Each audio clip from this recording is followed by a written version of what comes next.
Do I dare touch this? Yes. Push it up? Anyway, that's fine. No, is that all right? That's fine. Can you hear me?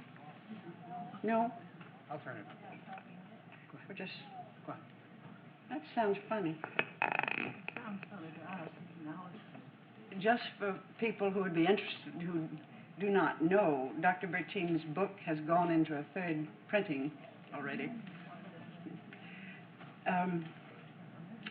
In trying to span the gap, the time gap between the dinner in the spring of 1935 and the dinner this evening in the fall of 1968, the most forceful realization that has come to me is how far the general public has come to recognize Jung as a great psychologist and to accept him as a contributor to the lives of a number of people.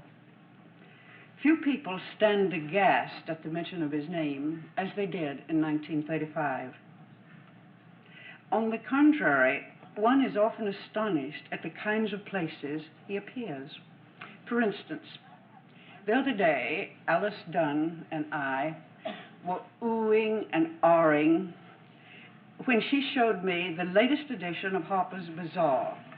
If you've read it, you'll find what she did, that Jung appeared in the magazine in 3 or 4 different articles. His picture is in there, and he had something on the great goddess, Participation Mystique, and another part on astrology, but all that in the latest Harper's Bazaar. Likewise, last spring, when I received a brochure, can you hear me? Sounds ghastly to me. When I received a brochure from the English Commission of the College Entrance Examination Board announcing a new publication of theirs, which announcement goes to every English teacher all across the country, called 12,000 students and their English teachers. I just want to see what it looks like. Isn't that a funny book?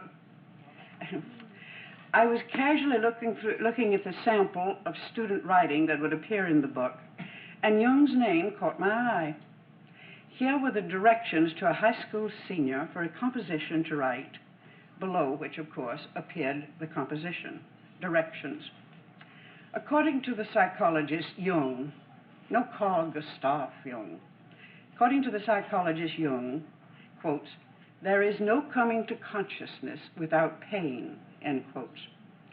Write a carefully planned composition in which you show the extent to which the story of both the biblical Job and the modern J.B. illustrate Jung's statement. You may wish to start with an exploration of Jung's meaning with special attention to the term consciousness. Again, only last week in a letter from a friend teaching in college said, I think Jung now is almost generally accepted.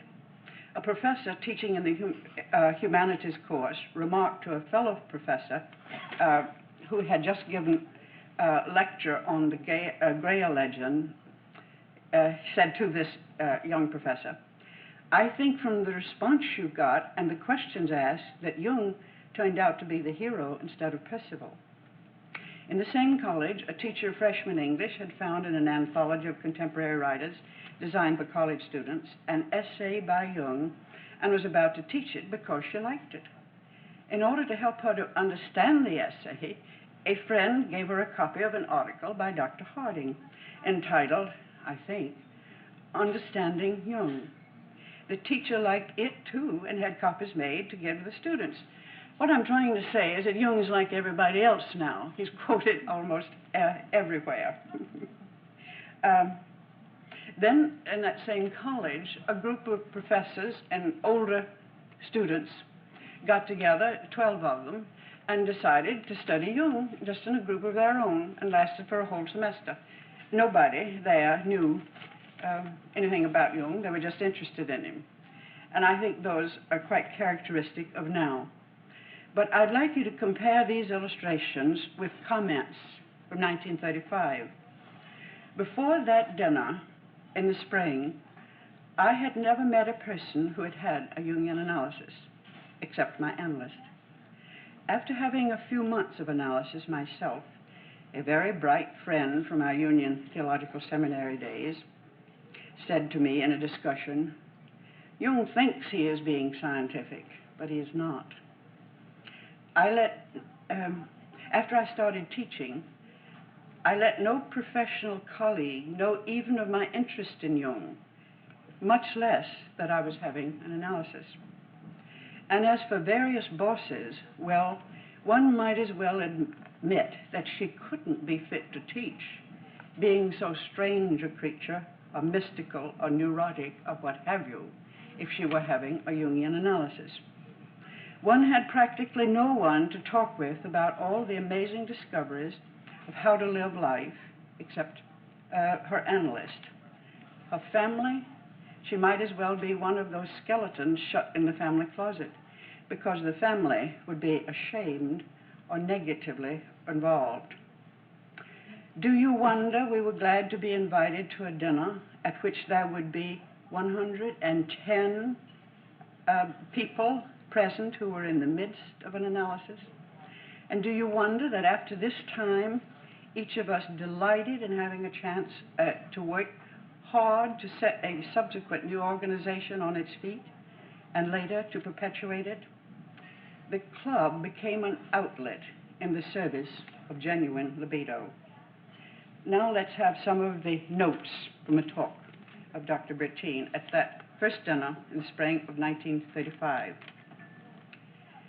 Many of us have heard of various groups of people who have met to discuss analytical psychology. Small circles have been formed here and there in recent years because of a common interest in analysis. But this is the first meeting open to all, regardless of who analyzed them, of what stage they have reached in their work. The only qualification for inclusion in this group is an active interest in Jungian analysis based on some personal experience of it. The committee had no idea there were so many people who would wish to take part in an analytical get-together. Tonight we face the question of whether or not the time has come for the crystallization of any sort of collective organization made up of the increasing number of individuals who are working on their own problems. Such a group has already been formed abroad, the Analytical Psychology Club in Zurich, which has flourished for about 15 years. The question is, have we anything more in common than might be, for instance, among a group of the patients of the same stomach specialist, or among those who have had an appendix out? There are the Freudians who have already organized professional societies, but they discuss only problems of theory and technique. Now, with us Jungians, there may be a difference. We are a heterogeneous group. We are drawn together not merely by an intellectual interest, but by an opening of the way to the unconscious, and a relation to the unconscious that develops into a lifelong matter, a new way of life. One lives at a new level at which the same old situations are met, but they're lived differently. Undoubtedly, understanding of psychology and the unconscious is necessary. Light can be gained from many different sources: anthropology, mythology, comparative religions, literature, art, science, and contemporary life. And this means study. But this new way of life demands, above all, relationship. Every analyzed person gets to feel that the old type of persona, social life, has been arid by comparison. The old ego satisfactions wane. It is no longer fun to try to keep up with the Joneses or to struggle to be in with the best people.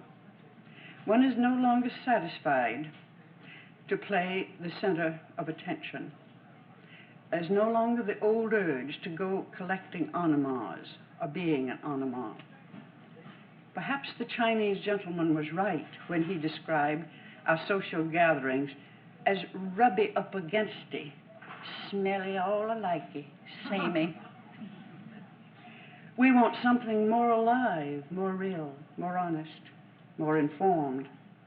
For these experiences, consciousness is indispensable. How often have we tried to make this deeper kind of relationship with unanalyzed people, only to hit a complex or a blind spot beyond which we could not go? Our concern with introversion has been considered abnormal or autoerotic. Our desire to reach below the surface has been considered unconventional, even immoral. The concern with inner things, morbid, and our talk about relationship, merely a nuisance. Most of us have found it difficult to talk about what is to us a vital interest, nor can we get any cooperation in establishing a new and better basis of understanding. Yet, every step in consciousness makes just such an effort of understanding necessary. The fact that when anyone has reached the top of the ladder of self-knowledge, this difficulty disappears is only a matter of theoretic interest for most of us. Actually, one who has assimilated all sides of the self could strike a spark of understanding with almost innocency a person. But on the lower or middle rungs of the ladder, we long for a group of the like-minded, in whose company one can be oneself, remove one's mask, and have exchanges with people in mutual understanding. Now, the fact is that in a group of people, whether analyzed or not, is an excerpt of the whole community, with the same diversity of interests, the same limitations, and having the same proportion of queer ducks as in any other group. Indeed, these problems are perhaps more obvious because we don't try so hard to conceal our shadows. So bringing together a group of analyzed people is only the beginning of the problem. The question is... You're kidding.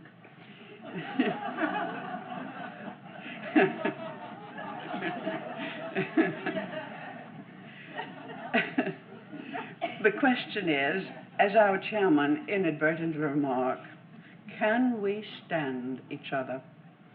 Dr. Henley, in making the first speech of the evening, had asked the question. What he had intended to say was, can we understand each other? That really was a glorious experience when he came out with the real thing. Can we stand each other? He was prophetic. How can we now go about this question of relationship? There's the rub. But we can't go about it directly. Like happiness, it eludes direct attack. You see, none of us had had any of these experiences. We didn't know anything about relationship with analyzed people. So here we are. Like happiness, it eludes direct attack. I saw it tried once. Fearful personalistic reactions were aroused. Personal complexes came into the picture. One member became the goat whom everyone else attacked. It was like the game of hare and hounds, but it was no game. And so it may be well to steer towards a secondary interest. But then you ask, what sort of secondary interest would be helpful? We don't want pure amusement. We can get better elsewhere. Our common interest is serious. Analytical psychology has a large content and range where study is rewarding, but study is hard work. It involves research and the writing and presenting of papers and the thoughtful discussion of individual experience and observation. See how much you people take for granted? I must say now. And here we come to the crux of the whole problem. Does nobody want to work? Do we all want to be passengers? So the question becomes a very practical one. Are there enough people who want to and are able to organize a group and contribute to a group discussion? The analysts will, of course, be willing to help. But are the rest of the group willing to contribute by putting active libido in the enterprise, by serving on committees, acting as hosts, and in general trying to make the meetings what they want them to be, instead of just wishing that they would be? The whole existence of the group hangs on this question. Tonight's dinner is a sort of trial balloon. Obviously, we must find a form for the group which will involve a minimum of burden for the few. Dinner together is a great help, It is a suitable form to embody the archetype of breaking bread together and has a venerable ancestry and meaning, both religious and social. I'm going to skip a little of that. Yet constructive discussion in groups does involve prepared talks. We may hate to do the necessary work, but it is a fact that it must be done. However, the job can be divided among several people. Naturally, all this will require immense goodwill. If we are to go on at all, everybody must help. Even criticism can be helpful. That was new. Negative reactions, at least it was to me, negative reactions can be just as valuable as positive ones if they're given in the spirit of cooperation. But it will not be fair to sit off in a corner and grumble irresponsibly. Now, we don't have to go on. Can't you just hear Dr. Bufkin saying that, you people who know? This meeting can be our ave atque vale, and if it is decided to continue, no individual is compelled to join. But if we do decide to go on, let's let it be with the membership 100% committed to creating a group that shall truly embody the utmost that our individual analysis has enabled us to contribute, even if in only a small way. If we are to exist at all, let it be as a serious experiment in an analytic group relationship.